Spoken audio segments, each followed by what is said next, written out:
আসসালামু আলাইকুম, আশা করি সবাই ভালো আছেন। অনেকদিন যাবৎ ঘুরতে বের হয় না, এজন্য ভাবছিলাম একটু বাইরে থেকে কোথাও ঘুরে আসি। যেই ভাবা সেই কাজ, আর ফ্রেন্ডরা মিলে আমরা বেরিয়ে পড়েছি এই বৃষ্টির বিকেলে।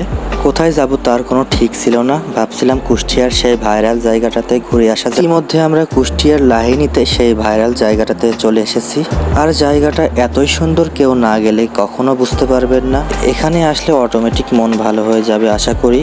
কুষ্টিয়া শহর থেকে মাত্র 7-8 কিলো দূরেই এত সুন্দর একটা জায়গা হয়তো কেউ জানেই না। ভিউটা এতই সুন্দর যে একবার চোখ বুলায়ে দেখতে পারেন, আর বাস্তবে দেখতে হলে একবার জায়গাটা পরিদর্শন করতে পারেন। এত সুন্দর ন্যাচারাল পরিবেশের মধ্যে সেখানে বিকেলের নাস্তাটাও সেরে ফেলতে পারেন আপনারা। সেখানে বিকেলের নাস্তা হিসেবে পোড়া রুটি এবং দুধ চা পাওয়া যায়। আর আপনারা সবাই জানেন কুষ্টিয়ার লাহিনী দুধ চার জন্য বিখ্যাত। আর যদি ঝাল কিছু খেতে চান সেখানে ছোলা মাখানো পাওয়া যায়, অনেক টেস্ট লাগে সেখানে ছোলা মাখানোটা। আর আমরা ছোলা মাখানোই খেয়েছিলাম। ওখানে গিয়েছিলাম আমরা মোট 4 ফ্রেন্ড মিলে। কিছুদিন যাবৎ ফেসবুক, ইউটিউবে, টিকটকে জায়গাটা এতটাই ভাইরাল হয়েছিল, ভাবছিলাম যে আমাদেরই যাওয়া বাকি আছে। তো আমরাও ইতিমধ্যে এখানে চলে এসেছি। যারা প্রকৃতিকে ভালোবাসেন তারা অবশ্যই এখানে যাবেন জায়গাটা উপভোগ করার জন্য।